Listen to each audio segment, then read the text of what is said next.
Hey everybody. So first off, just a little bit about the channel. My friend Kyle and I have been talking about doing this for a while, and the plan was to not really do too much until more so around the summer, as I am currently in school. But a bunch of stuff just happened with War of the Spark that I kind of want to just jump on and talk about. So one of the first big things is there is now this trailer that came out. See if I can grab this real quick. Yeah, right here. And it's super intense and super interesting because it kind of starts confirming a couple of different things that we've already sort of been hearing about War of the Spark since it was first announced. One of the first big things is the fact that let me turn this down real quick. One of the first big things is that it is more than likely it's going to have 36 Planeswalkers. That's already been confirmed. But this right here shows, first off, that Bolas is using his army of Eternals on Ravnica, which that was a pretty good guess. We built an army on Amonkhet. There was really no reason not to. Right here we see, I think this is Dak Faden, who's one of the other Planeswalkers having his spark ripped out. So more than likely Dak is probably going to die. More than likely Liliana's going to die. That was kind of the first piece here. So we already have, there's going to be Planeswalker deaths. It looks like Liliana's going to probably be betraying Bolas, which is super interesting. They did a phenomenal job with this trailer. This is one of the first times we've ever actually seen Wizards put out a trailer like this for an event. So I think they really are trying to go all in for War of the Spark. And it's super interesting. There's also a bunch of cards that dropped, which I'll be talking about in just a moment. Super interesting. Really, really excited for this set. It looks like Bolas is using his Army of Eternals and the Planar Bridge to assault Ravnica, and a lot of Planeswalkers are going to be involved. Just in this trailer alone, we do see 4 of them. I believe that was Dak. Right here we have Gideon. Of course, there's been Liliana, who's been kind of a central focus. And we do see Bolas himself up here being a badass. But it looks like Liliana's having second guesses. At the moment, she is contracted to Bolas since her contracts with the demons were all absolved when she killed them, so her contract defaulted to Bolas. So he currently is telling her what to do and giving all the shots. But it looks like she's having second thoughts, and that's what this scene is right here. Super intense. There's definitely a lot to pick apart in this trailer. I'm not really going to go too far into it. I also have to say I love the music choice. Of course, this is a cover of Linkin Park's song In the End. Original's great. Cover's great. I'm fucking excited as hell for this. It's definitely going to be a very interesting set given the 36 Planeswalkers, and some of the cards that were released today definitely hint at the idea of Planeswalker synergies, but also changing how the Planeswalker itself functions. So of course, War of the Spark, definitely go to the pre-release. One of the best alternative casual events you can go to, which is primarily what this channel is going to be looking at. Right here, of course, we had that other trailer that kind of popped up with all these stained glass art pieces. Sadly, they're not using these for anything other than just the promotional, although I think a full art version of all of these as those masterpieces that they've been doing would be phenomenal. But anyway, here are just some of the spoilers. So first off, let me zoom in a little bit so you can get a better shot at this. Liliana, Death Horde General. For 4 and 2 black, it's Planeswalker with 6 loyalty counters, so 6 mana, 6 loyalty counters. That's looking alright. She is kind of a typical Liliana zombie Planeswalker from what I can tell. Whenever a creature you control dies, draw a card, so a lot of that kind of expendable zombies. +1 created 2/2 black zombie creature token. Pretty typical +1 on a lot of these. There's been multiple Lilianas that have done this type of thing. -4, each player sacrifices 2 creatures, typical kind of black ability, and each opponent chooses a permanent they control of each permanent type and sacrifices the rest. So all in all, pretty standard black Planeswalker. Nothing too interesting here, although it is interesting because it does look like a lot of the War of the Spark ones do have this kind of enchantment-like ability where whenever a creature you control dies, draw a card. So they have some kind of permanent, just game-changing ability that's just straight right there. So that is going to be kind of interesting, and like in a sense, you even see this here with this Tezzeret. Creatures and Planeswalker spells you cast have affinity for artifacts, which, if you don't remember, affinity is they cost one less for each artifact you control, I believe. I might be wrong on that, but that is what I remember from all the way back in Kaladesh. I didn't play too much of that set. I started with Amonkhet and Hour, so I'm excited to see the Eternals back and a lot of the like zombie mechanics. But Tezzeret and Liliana both have this kind of more enchantment-like ability where it's just affecting the gameplay in general. But then he has Tezzeret, Master of the Bridge, because another thing too is the Master of the Bridge part of this is Tezzeret currently has the Planar Bridge basically built into him. So it's going to be kind of interesting to see where that goes with a lot of this, because he basically right now is the Planar Bridge, and that's due in part to his background as an artificer. But Tezzeret, Master of the Bridge, deals X damage to each opponent, where X is the number of artifacts you control, you gain X life. Pretty typical artifact affinity type stuff for Tezzeret. Return an artifact card from your graveyard to your hand, exile the top 10 cards of your library, put all artifacts cards from among them onto the battlefield. So pretty heavily artifact based, that's a lot of kind of the design mechanics that we're seeing with more modern Planeswalkers in a lot of ways, is they're very kind of specific to like this one you want to play artifacts with the old, although the Liliana one that we were just looking at, that one doesn't quite have as much of that synergistic type way, but there's been like the most recent Davin from Ravnica Legions was very much a kind of focused control type Planeswalker. So I think we're going to be seeing a lot of that. This one is actually really interesting, the Dreadhorde Invasion. So it's 1 and a black for an enchantment that has at the beginning of your upkeep, you lose 1 life and amass 1. So pretty similar to the Bitter Blossom enchantment. But amass is really interesting because amass means you put a 1/1 counter on an army you control. If you don't control one, create a 0/0 black zombie army creature token first. So it looks like they're doing something a little different with at least some of the tokens. I don't know if they're going to have necessarily like a creature army card this set. But what's really interesting is one of the big things that they kind of had to solve was this, as from a design perspective, is this idea of you have 36 Planeswalkers, and that's way more than usual. Usually it's 3 to 4, maybe 5 if it's a really heavy set, but usually it's pretty it's below 10.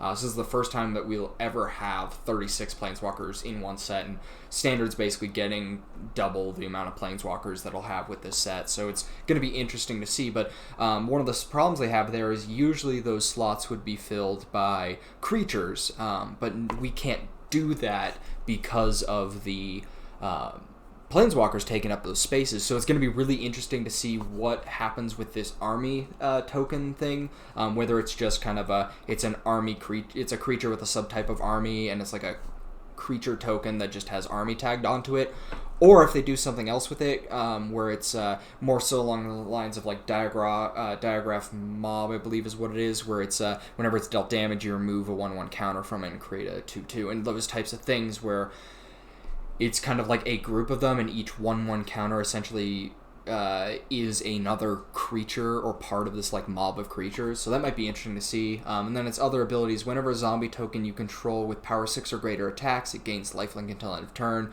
So really kind of pushing.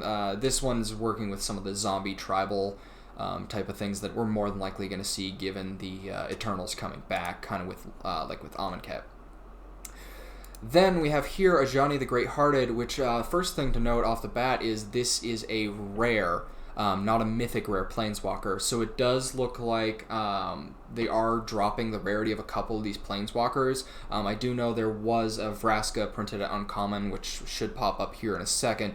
But again, we're seeing this creatures you control have vigilance, this kind of more enchantment-like effect. Ajani the Great-Hearted is a 2 green-white legendary Planeswalker, of course, at a rarity level that is not mythic rare, which, again, really interesting to see that.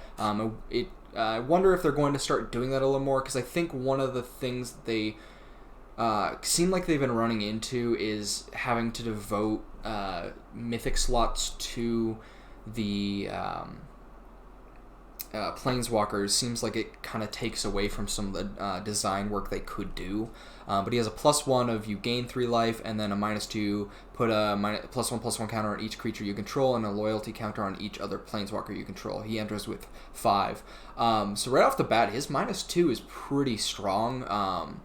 If you have a creature set up, and even other loyalty counters on Planeswalkers you control, like this will probably see some play in some token decks is probably his best place. Right off his +1's kind of so. I've always been a bit of I've always strayed away from just kind of arbitrary life gain for the sake of arbitrary life gain. Although given the amount of Planeswalkers in this set, I think it's also going to be a slower set, so his +1 might not even come up all that much in this set. Just because typically whenever you have games that have a lot of Planeswalkers, you end up in a situation where you just don't have... it's a slow game. You're not losing life as fast, so this kind of just also helps to prolong it. Now, of course, we haven't seen everything yet, so it could end up being a bit more aggressive than I kind of initially think, but I feel like a lot of this is going to be essentially a situation where this is going to be a slower set. So then we have Vraska Swarm's Eminence, which is a 2, and then hybrid mana, black-green, 2 hybrid mana. Legendary Planeswalker Vraska, and this is our first uncommon Planeswalker, which again is really interesting that they're dropping some of these rarity levels. I think that's probably so that they can actually build in a couple more creatures and other things at the mythic rare slot, so that it's not just Planeswalkers are all you end up finding, and it kind of lets them get away with a little bit more. But I've also something else to note, and something to notice is she is an uncommon and only has 1 ability, and then of course her more enchantment-like ability, which is whenever a creature you control with Death Touch deals damage to a player or Planeswalker, you put a 1/1 counter on that creature. So a lot of counters in this set too at the moment, where you're just dumping counters on permanents. And then her -2, which is her only ability, is create a black 1/1 black assassin creature token with Death Touch, and it has whenever this creature deals damage to a Planeswalker, destroy that Planeswalker. So some anti-Planeswalker tech coming in at the uncommon level. This was essentially removal in this set, which is going to be kind of interesting. It's like a really weird type of removal, though. She does enter with 5 loyalty counters on her, so you'll get 2 uses out of her. This one's a little weird because unless you have another way like the Ajani that we were just kind of talking about to put counters on her, it's essentially reads pay 4 to get 2 1/1 black assassin creature tokens with Death Touch, and when they deal damage to a Planeswalker, destroy that Planeswalker, but it takes 2 turns to do. It would make more sense for her to enter with 6, but my assumption is they're going to have a couple of more ways to get counters onto her, so things like put a loyalty counter on a permanent you control, those types of things. Ignite the Beacon. This is something that I think pretty much most of us kind of saw coming. 5 mana instant at the rare level. Search your library for up to 2 Planeswalker cards, reveal them, and put them into your hand, then shuffle your library. So we've already seen this type of effect. There was Call the Gatewatch, Jeru with Eyes Open, Arena Rector. Like, this is something that's been in Magic before, where it's you tutor up a Planeswalker, and either goes in your hand, battlefield, those types of things.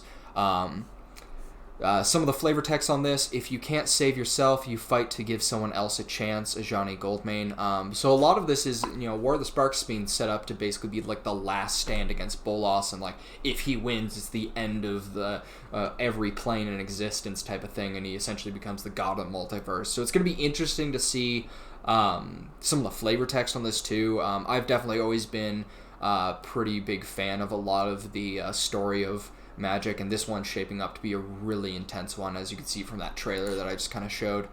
Then over here we have Interplanar Beacon. Whenever you cast a Planeswalker spell, you gain 1 life. Tap to add a colorless mana. 1 tap, add 2 mana of different colors. Spend this mana only to cast Planeswalker spells. And this is an uncommon land. So here, this is kind of bringing in some of the lore in with the Interplanar Beacon. That's Ral's building that right now to try to call Planeswalkers to Ravnica to kind of help in this big battle that's happening. But it's kind of interesting that because we've seen this type of mechanic before where it's a tap, but you can only use that mana for specific chosen creature type. Like there was Pillar of Origins from the Ixalan block, which is when it entered, you chose a creature type and you could tap it for mana, but only to cast those creature types, but you could tap for any color. So this is kind of a typical mechanic that we do see, but it's interesting now that we starting to have this with Planeswalkers.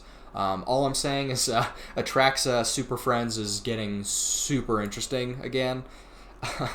Not that wasn't busted already. Alright, so we have Vraska's Finisher, 3 mana creature, Gorgon Assassin at the common rarity, 3/2. When Vraska's Finisher enters the battlefield, destroy target creature or planeswalker an opponent controls this turn an opponent controls that was dealt damage this turn. And then flavor text, you might have pleaded your case with my queen earlier, now I am here and it is far too late. So this is again a pretty typical type of black effect that we see on creatures. It's like the Lurking Chupacabra, but it is being expanded to Planeswalkers, which I think we're going to see quite a bit of is anti-Planeswalker tech or pro-Planeswalker tech, and Planeswalker matters, essentially. So nothing too special, but this does bring up another kind of theme that's looks like it's going to be in here, is this idea of like Vraska's Finisher, Ajani's Pridemate, which I do know is in more than likely going to be in this set, and this idea of creatures that are based around Planeswalkers to some degree, or at least ally themselves with it, just more from a flavor standpoint. From a technical standpoint, a lot of them don't really care about the Planeswalkers from what I've seen so far. Emergence Zone, which is another uncommon land. Tap to add 1 colorless, pay 1, tap, sack Emergence Zone. You may cast spells this turn as though they had flash. So interesting kind of mechanic here, giving everything you have flash, essentially. Flavor text, the planar bridge opened over the chamber of the guild pack, reducing the symbol of Ravnica's endurance to rumble. So really interesting is that this is kind of a very flavor-oriented card. The flash is always kind of a good mechanic, being able to cast things when you want them, that type of thing. But what's interesting about this is it's kind of harkening back to the idea of the planar bridge being able to get any type of card out of or permanent card out of your library and just get it on the playing field and kind of like flash it out, essentially, or pseudo flash it. So this is kind of an interesting way to harken back to that type of idea, and then also just apparently right here we have a kind of confirmed story piece of the planar bridge destroying the chamber of the guild pact, which for those of you who don't know, definitely go check that out. A lot of these types of cards are going to be pretty heavy on lore, which I love the lore. I definitely recommend checking it out. So many good stories. Here we have a rare sorcery, Ravnica at War, 3 mana and a white to exile all multicolored permanents. Flavor text reads, the heart of Ravnica disappeared before anyone could strike a blow in its defense. So this is the flavor text is talking about the last card, actually, where the Emergence Zone, where it's destroying the guild pack, which is the heart of Ravnica. It's very, again, I definitely recommend checking it out so you know more about it, because it's pretty central to a lot of the story. But here this is kind of an interesting one. It seems more so like it's kind of geared towards the Ravnica type of thing, which actually, the exile all multicolored permanents is a flavor-based type of mechanic, where you're exiling basically permanents on Ravnica, because everything kind of falls into a guild, which all the guilds are dual pairs. So again, some really interesting flavor stuff going on with a lot of these cards. I think they've done a really interesting job with this. Widespread Brutality, taking a moment to load. Here it is. Amass 2, which again, the Amass is the weird one where you're putting counters on an army you control, which I still haven't seen any armies yet. I'm just kind of going through these.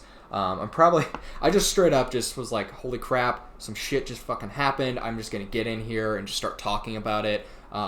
Maybe get someone to actually listen. But it just tried to get the channel started. But Amass 2, then the army you amass deals damage equal to its power to each non-army creature. So it does look like there is going to be a subtype of army in this set, which is going to be interesting to see what exactly that entails. This is kind of a typical Rakdos type card. What's interesting is the amass ability too. Really interested to see what exactly all of this army stuff is about, and where that goes. No escape. Wow, that's a little depressing. So this is also, again, the no escape. This is more than likely a flavor-based card as well, the no escape part. Jace, flavor text is, Jace surmised that they were walking into Bolas's trap. He felt no joy in being right. So in the Ixalan set, there was the... I forgot what it is. There's a legendary artifact made by the original creator of the Azorius Guild, Azor, who's a legendary Sphinx who used to be a Planeswalker, but he built a artifact that essentially traps Planeswalkers on a plane. And that's actually why Huatli, when her spark ignited, she didn't Planeswalk, because it prevents all Planeswalkers from Planeswalking in or out of the plane and essentially seals it off from the rest of the multiverse. So the no escape is definitely hearkening to that, and you even see kind of the Azorius symboling in the air, so definitely seems like it's hearkening to that. Counter target creature or planeswalker spell. If that spell is countered this way, exile it instead of putting it into its owner's graveyard, scry 1. So pretty standard common counter spell. What's interesting is the exile part, which I'm actually, especially after the whole fiasco with Nexus of Fate, I feel like more of these types of cards should be printed, because the only way to deal with things like Nexus of Fate is the exiling part, and then the Scry 1 is kind of just an extra bonus on top of that. It's pretty kind of typical blue counterspell type of idea. Here we have Flux Channeler, creature, human, wizard. Whenever you cast a non-creature spell, proliferate. Okay, so this is where we're getting some extra... this is where we're getting a couple of extra... counters onto our Planeswalkers is Proliferate, which is Proliferate reads as choose any number of permanents and or players, then give each another counter of each kind already there. Flavor text, inform our allies in the 10th and throw the circuit. It's about to get weird. So this is definitely an Is It card based on the art and the flavor text. But this is definitely more than likely how we're going to start seeing more of these... Christ, I'm tired. I'm so excited. I'm just going for it. This is how we're going to get more counters onto our Planeswalkers and see more of that tech going on. So I'm curious to see if we're going to see more of this proliferate stuff going on. Herald of the Dreadhorde. A zombie warrior. Common 4 mana, 3 and a black to cast. 3/2. What was the power of that other one? Gotta talk about that. I'm so excited. Flux Channeler was a 2/2, in case anyone is curious. So Herald of the Dreadhorde, 3 mana black for a zombie warrior. When it dies, amass 2. Put 2 1/1 counters on an army you control. If you don't control one, create a 0/0 black zombie army creature token first. Flavor text, Amonkhet's dead flowed into a new world in service of their god pharaoh. So yeah, it's definitely harkening back to that. Again, super interesting flavor in a lot of this, because it's been building up for sets and sets and sets and kind of hinting at it, and now we're seeing like everything that's going down. 3/2 zombie is totally fine, and when it dies, you essentially get another zombie. You essentially end up getting a 2/2 zombie creature, or you can buff something else.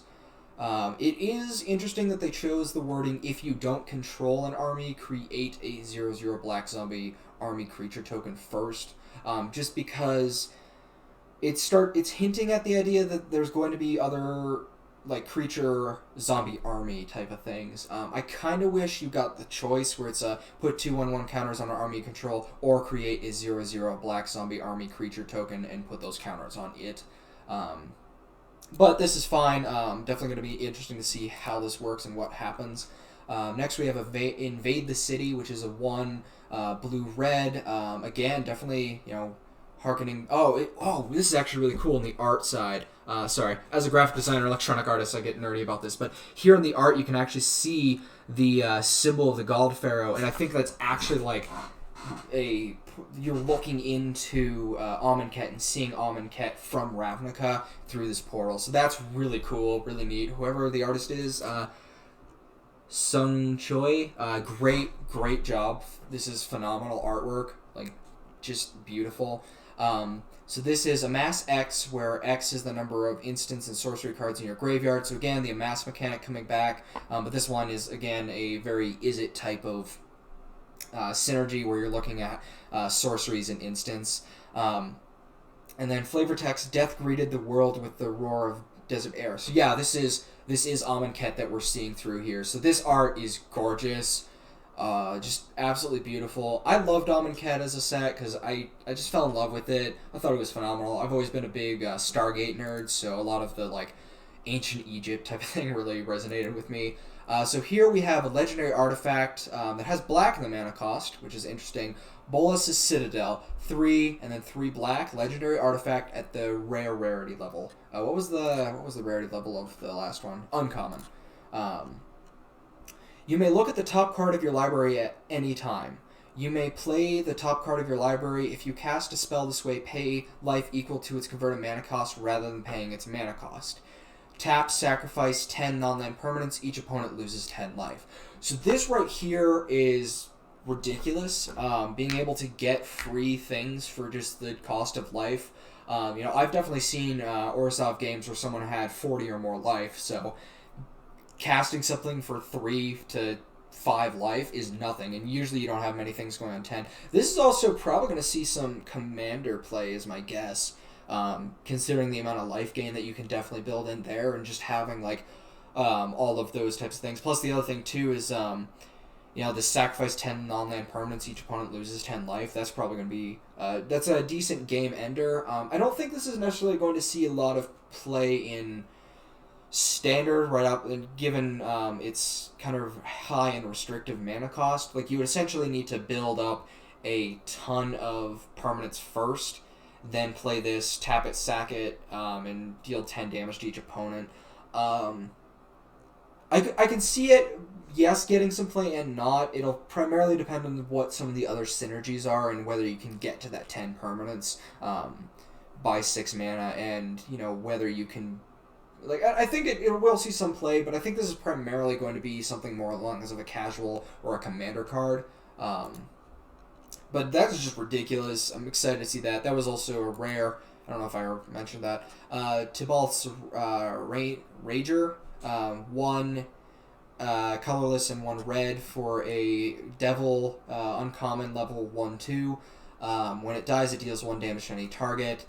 Pay 1 and a red to give it +2/+0 until end of turn. So pretty typical red pump, but again, we're seeing this Tybalt's, which Tybalt is a demon planeswalker, kind of like the what are they from D&D? I was one for a while. Why can I not remember things right now? I guess I'm just too excited. But as far as flavor text goes, find out whose that is. I like its energy from Judith. It's kind of fun ones. Tybalt hasn't really been around too much. He's been kind of laying low since he kind of pissed off everyone on his home plane of Innistrad. I definitely recommend checking out his lore too if you haven't gotten a chance. It's really interesting because he sucks as a planeswalker. He just wasn't great. Then we have Time Wipe, which is a rare sorcery. 2 white, and a blue. Return a creature you control to its owner's hand, then destroy all creatures. So this is a interesting board wipe as it protects your most important creature. Flavor text: to comprehend the full answer requires years of temporal study. In short, they were now never born in the first place. Okay, so yeah, this is essentially Teferi using his time magic to make things not exist anymore in some like Thanos level snap type of good guy stuff. Little fucked up. to be honest, that flavor text. Really interesting card. I primarily play Commander, so I'm actually excited to see this type of card, just because this is way better than some of the like Wrath of Gods that I've seen, in those types of destroy everything types of answers, because you can protect your most important thing. So, say you have your commander on the field and you're like, well, I need them to survive. You play this, you bounce your commander to your hand, destroy everything, and then just recast your commander. So definitely interesting. Decent enough card. Definitely very Azorius. Ob Nixilis making a return. He is an uncommon Planeswalker this time. Ob Nixilis, the Hate Twisted. I really enjoy that name. Oh god, he sounds like he fit right at home with Rakdos. Legendary Planeswalker Nixilis. It's interesting that they chose to use only like his second name, not his Ob name. But whenever an opponent draws a card, Ob Nixilis the Hate Twisted deals 1 damage to that player. -2, destroy target creature. Its controller draws 2 cards. So pretty kind of like standard black type of creature. Some of these uncommon Planeswalkers feel like they're more so like enchantments than Planeswalkers. Because this could read as like a 4 mana enchantment that's whenever an opponent draws a card, this enchantment deals 1 damage to that player, and then pay 2 black mana to destroy target creature. Its controller draws 2 cards, type of thing. Activate this only when you would activate a sorcery. So it's kind of interesting to see that. Again, it looks like these uncommon Planeswalkers are only going to have 1 ability, but he definitely kind of supports himself. He'd fit pretty well into a Rakdos aggro deck, it seems like, just from first glance. I'm not sure exactly where he would fit in, but that seems like the archetype he's going for, forcing discard and then just kind of pinging your opponent for the damage. Here we are. Ob Nixilis' Cruelty. 2 and a black for an instant at common level. Target creature gets -5 until end of turn. If that creature would die this turn, exile it. So right off the bat, this is pretty decent removal. The one big thing is it doesn't target Planeswalkers, which again, this being a Planeswalker heavy set, I don't know if this is necessarily going to be fantastic removal just because you can't choose the Planeswalkers. It'll kind of depend on what the level of creatures are. But what's really nice is the -5 and the exile, so it can deal with a lot of indestructible creatures, which is going to be pretty great. More than likely, there's going to be at least 1 Planeswalker that can turn into a creature until end of turn, and this would probably be a way to deal with that. Trapped on Ravnica with no affection for either side, Ob Nixilis sought gratification in random acts of torment. So this kind of also confirms some of the story stuff. Ob Nixilis really kind of just doesn't fucking care about any of the stuff going on in Ravnica right now. He's just like, why the hell am I here? Yeah, whatever, I'm just going to enjoy it. So he seems like he'd get along pretty well with Rakdos. Maybe he and Rakdos end up throwing a party together while everyone else is dying. That'd be kind of a fun card. Like, maybe a captive audience is actually just them two having like an orgy or something, or some random thing. Relentless Advance, a 3 and a blue for a sorcery at common level, amass 3. So put 3 1/1 counters on an army you control. If you don't control one, create 0/0 zombie army. So essentially this kind of reads create a 3/3 black zombie creature token to some degree. Of course, you can always buff something that you might have out that is an army. What is interesting is seeing the like 3 creatures here, the amass 3. They approach in formation every moment, efficient and sure. They halt, listen, and then press on in silent unison. So kind of flavor text, just kind of describing the Eternals as well. What's interesting to see is like it does feel like the army cards are essentially each 1/1 counter kind of represents a 1/1 creature that's just kind of grouped together. So that is kind of interesting. Here's the Tybalt. Here we are. Here's Tybalt. Let's see what you're doing. 3 mana for Tybalt, Rakish Instigator. 2 mana and a red for a legendary Planeswalker Tybalt at the uncommon level. Again, we're only seeing the 1 ability from him. Your opponents can't gain life, which is the enchantment-like ability.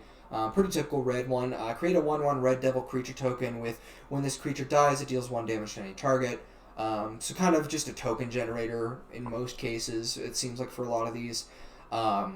He comes in the battlefield with 5 counters on him, so that's actually pretty good. 3 mana for a 5 counter Planeswalker, although he's not very flexible in the sense that he more so just creates devils.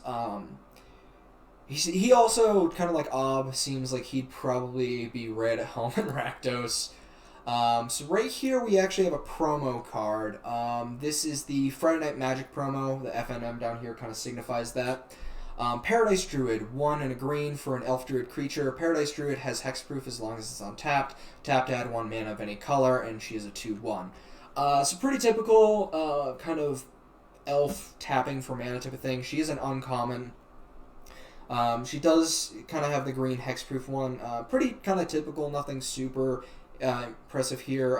Flavor text, there are many kinds of duty, and mine is to see our world grow and endure. So she's definitely a Selesnya card, again, from kind of that flavor text, and even some of the art and cues in the background. Selesnya is kind of the protector of the natural world in this plane on Ravnica. So, nothing crazy, kind of typical mana ramping from a creature. She is a little weak with the 2/1s, so I wouldn't expect her to last very long. Jace, Wielder of Mysteries, 1 and then 3 blue for him. He enters with 4. He is a rare level this time, which is interesting given that he is the Living Guild Pact at the moment. I feel like he should be a little more important than a rare. If you would draw a card while your library has no cards in it, you win the game. Oh, cool. So another Lab Maniac. That'll be fun. Target player puts the top 2 cards of their library into their graveyard, draw a card, -8, draw 7 cards, then if your library has no cards in it, you win the game. So he does kind of do this interesting thing of protecting himself, so if you have 8 counters on him and you -8, and that's going to be your last 5 cards, you still win. So we essentially get another version of Lab Maniac, which that'll be interesting. It's kind of nice to have the extra redundant effect in it, but at the same time, Lab Maniac's kind of one of those things that makes everyone sigh. My guess is this will see a lot of play in Commander because of that, and a lot more casual things where people are looking for alternative win conditions. I do feel like his mana cost is a little restrictive, so we might not see as much of him in Standard for the most part, although that might actually depend on... There we are, Persistent Petitioners. What is the exact wording on this boy? Let me zoom in real quick so you can get a better look at this. 1 tap, target player puts the top card of their library to the graveyard, tapped at 4 untapped advisors you control, target player puts the top 12 cards of their library into the graveyard. So it does say target player, so what will be interesting to see is how many people go the route of having basically just Jaces and the Petitioners and milling themselves to death. It might actually be something I end up doing, because that sounds like fun. Oh, Arlen's coming back. I wonder if... nope, doesn't look like she's a transforming one this time. Arlen, Voice of the Pact, 4 green for a uncommon Planeswalker. I don't think we're going to see any common Planeswalkers. That just seems a little too... low of a rarity for that. It does say, the same enchantment effect, each creature you control that's a wolf or werewolf enters the battlefield with an additional 1/1 counter on it, -2 to create a 2/2 wolf creature token. Kind of typical, tribal synergies that we kind of see here. Right here, Arlen's Wolf, again, kind of seeing those Arlen type things. Just as we've seen some other, like Tybalt's Devil, all these other types of things. 2 mana and a green for a common wolf creature. Arlen's Wolf can't be blocked by creatures with power 2 or less, so a little bit of that unblockable stuff that we saw with things like some of the elves from the Dominaria set. Steel Leaf Champion, that one. A 3/2 creature. Oop, didn't want to pull that up. If you don't speak wolf, allow me to translate. 1 step closer and I'll rip out your throat. That's kind of a funny one. But yeah, really tying creatures to their kind of Planeswalker master type of things is interesting. Another one here, Johnny's Pride Mate. A 1 colorless and a white cat creature. Cat Soldier creature at uncommon level 2/2. Whenever you gain life, put a 1/1 counter on a Johnny's Pride Mate. This is a reprint of a Core 19 card, and I think a couple other ones. I really like this art, though. Planeswalkers conjure replicas of old allies, reminders of the homeworlds that would fall next if Bolas prevailed. So again, kind of this theme of, Planeswalkers thinking about their home planes type of thing. And that looks like that is it for the actual cards. Again, we do have these gorgeous stained glass artworks that I really do wish they had done something with. Kind of like the Zendikar expeditions, or the the masterpieces and those types of things. But I hope you guys, whoever does view this, enjoy this. Like I said, this isn't really the official start to the channel. My friend Kyle and I will be kind of trying to get this going, probably sometime in the near future, within the next few months. I saw this, I got really pumped. I went online, just made everything real fast, got everything going.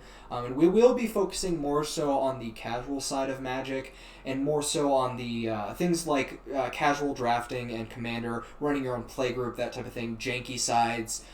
We will do some playing better tips, but by no means are we going to go into the what is the best card of the set. More so just responding to the cards, kind of like how I did today, and looking at what's interesting going on here, what cool things are we seeing, where is this going, those types of things. Also talking a little bit about the lore, because that's a really fun aspect that I think gets overlooked oftentimes from some of the more competitive standpoints. But I hope you guys all enjoyed this. It definitely would be helpful if you're watching us on YouTube, like and subscribe. If you're watching me on Twitch, definitely start following me. Twitch is probably where we're going to be posting the the very early type of stuff, such as this type of thing, and then we'll definitely port it over to YouTube afterwards. Definitely give us a like, follow us, all those types of things, and definitely just have fun with Magic. We'll see you guys later.